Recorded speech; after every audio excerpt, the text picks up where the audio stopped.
with you, but people did say, and regular viewers are saying Black Adam's pretty good. Like the people who got to screen it and where the media blackout finally ended on it. Yeah. And the reviews that are coming in is saying it's not perfect and there are some issues, but it feels like a good superhero movie, you know? And that's all I want. Yeah. Like it's sad that that's all I need now is a mediocre superhero movie to be like, all right, yeah, that's good. Like, did you like Well, I was about to ask, did you like the Suicide Squad? The Suicide Squad, not the first one. the new one? Yeah. I mean, no joke. I liked them both. You know why I liked the one with Will Smith? Because it was campy and it was fucking, yeah, it was terrible, but it still wasn't a bad watch. You know, it's like, Yeah, it wasn't they the didn't worst. slam me in my face. They didn't slam me in the face with like, I don't know, like propaganda, right? Or Yeah. some shit.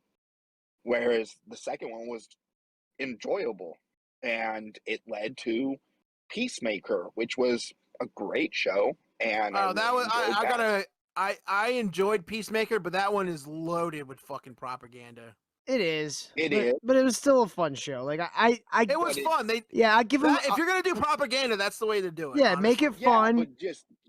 But you have the superhero who is a fucking massive istophobe, bigot, whatever. His dad's a former Nazi and shit like that. That's fine. Dude, the White Dragon was badass, was he not? When he's in the prison, getting the prisoners all riled up. Yeah, dude. I was like, this motherfucker's gonna start a goddamn army. Yeah, they wanted you to hate him, but he was badass. It's like, man, this guy's not good news. God damn, I respect him. Fucking shit. I can get all that. The one thing I couldn't get over is there was like 8 episodes, and 4 of them, Peacemaker is crying hysterically for a good chunk of the fucking show, and I can agree with you there, but I think that like same it was outcome. To demasculate him. That's the only reason why it was. It is the same outcome, different reason though. I think that's just like they love it when a big dude, like a big, tall, but muscly dude, just goes the opposite way and like has a cry sesh. Like it's just funny. It's funny to see. Like it's funny once. They did it through half of the fucking series. See that's where I agree with you. It's like, all right, you did the joke. Can we move on? But it's like Mark Harley. You love looking at that motherfucker making a jackass out of himself. Yeah, but if they did this way, they would never do this if they did like an Idris Elba show, however you say it. Sorry, I don't know how to say his name. But if he had a show, there would not be a point where he's basically white Peacemaker, or I'm sorry, black Peacemaker. He's white Peacemaker. He's in white face. Yeah, he's white face Peacemaker. And they would never have him crying over and over in his show. They love to demasculate black men, dude. It happens all the time. I feel like I've seen a movie with him crying like that before. But here's name the movie. Sir. Here's my point. Like I said, I don't know what it is. I feel like I have though. But let me give you an example here.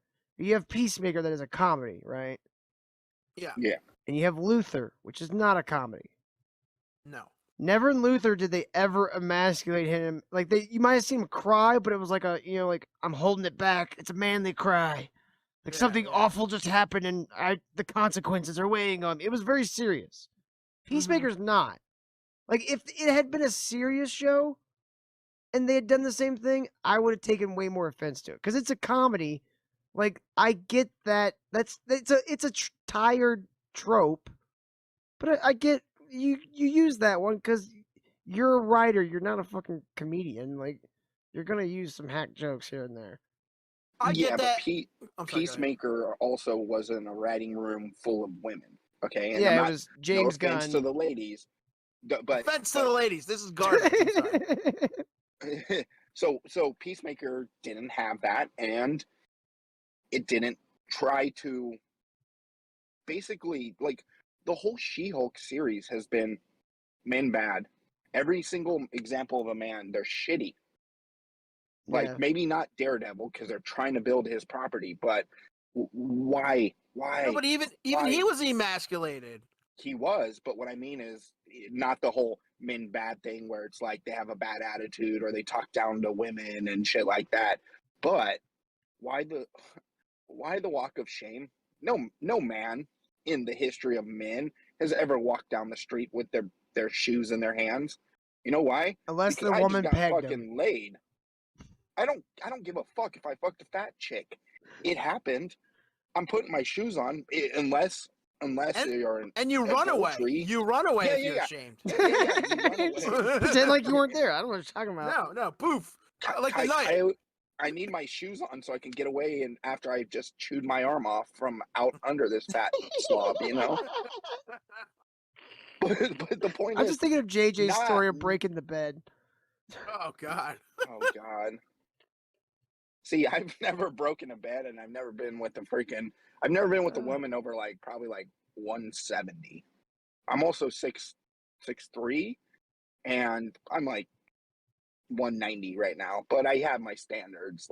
Even if I was drunk, you know what I mean? I'm not gonna break a bed fucking unless the bed's already pretty fucked. Well, it's Depends AJ. how hot she is. If she's really hot, I'll break the bed just to prove a point. I'll loosen the with screws the if I have to. I mean, yeah, I might do just some the scoring ahead of time, do some preparation, you know. And fucking wrestling mark it up so you Yeah. can fucking. She has to bust know through my the bed. power. She has to know my power. Your bed has the springs under it like a wrestling ring. Do that spring noise, like. Yeah. I'm doing a suplex. It's happening. For the story alone, I'm doing this. Power bomber ass through the bed. Power bomb you with my wiener, bitch. I got you for 3 minutes. That's 3 minutes of penis time. Dang, only 3 minutes. I'm sorry, man. Damn it, it was a Spider-Man reference. I have a busy life, you know. I gotta get in, get out, get done. Fuck you, that was a funny joke and a Spider-Man reference. Yeah. I know it was. What did your husband make that for you? And I nailed that impression. I'm totally some of fair the with funny, that. dude. I never thought about that until the last couple of years. That Spider-Man makes a gay joke at Randy Savage in fucking original Spider-Man. Yeah, and now they're retconning it. Yeah, on certain TV stations, international, they're pulling that part out. Oh my God, dude! Or they're changing what he says. In this the finale of She-Hulk, they made their gay joke. They both claim to tout the rainbow flag, and then have it even subtitled in the I could probably pull it up. Fuck it, I'm not gonna do. But the get together part at the end of where they have all the intelligence. Oh God, people. yeah, that sucked. There's one part where they're talking and they're talking about some dude, and one dude goes, "Yeah, I'd let him fuck me, or I'd let him bang me, or whatever." And it's really low where you can't really hear it, but they still subtitled it. You're like, oh, so you're not only saying these people are homophobes and racists, you're saying they're gay. Yeah. You're just doing what we do to you. We're just calling you gay. And you're using it as insult, but I thought you were supposed to be all pro LGBTQ plus 779 squiggly one.